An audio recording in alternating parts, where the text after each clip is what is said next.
This is the KRQE News 13 Sports Desk with Van Tate. For New Mexico United, it's time to move on to the next order of business, and that's securing a good spot in the USL Championship to guarantee themselves a playoff berth.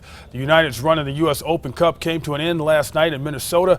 After scoring the first goal of the match, New Mexico United watched Minnesota United run away for a 6-1 victory. Every goal was feeling like a punch in the stomach at that point. We tried to, establish our rhythm again and get on the ball.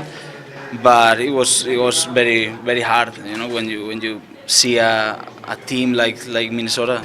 Every single game on the road, every single game, and we made it this far. Brand new team. We've only been together 4 months, beating 2 MLS clubs that millions and millions of dollars in players and personnel, and something I can hold my head high at the end of the year. This tournament is like the biggest opportunity to play on the national scale, and we beat 2 MLS sides, and like I said, we take a lot away from this tournament. A lot of emotions and trying to, keep an eye on the league while keeping an eye on this Open Cup run. Now we can put full focus into the league play, and we got to now just start to really hone in on what that is.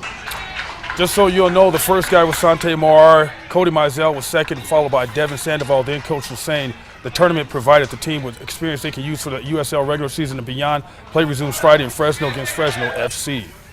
It's fight night for New Mexico's Nico Montano. The former UFC women's flyweight champion will compete in the octagon at UFC Fight Night 155 in Sacramento Saturday. It is the first action for Montano since winning the flyweight title back in December of 2017.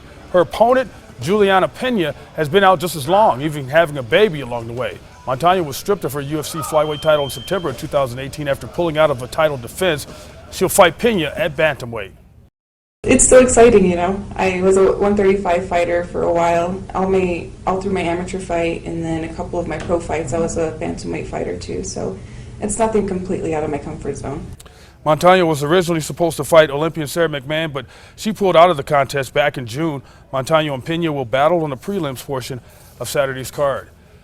Yesterday we told you about Chris Brown's battle with opponents always pulling out of fights against him. Well, today was supposed to be weigh-in day for Brown on an LFA card tomorrow in Atlanta.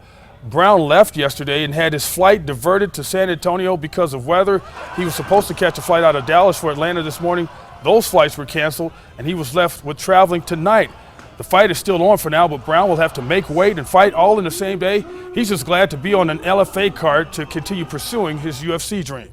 Now that I'm on LFA card is good because they are a feeder system for the UFC, so I'll be able to get pulled up rather quickly after I put on a couple good shows for them. The 3-1 Brown is facing Yemi Oldewale, who is 5-1.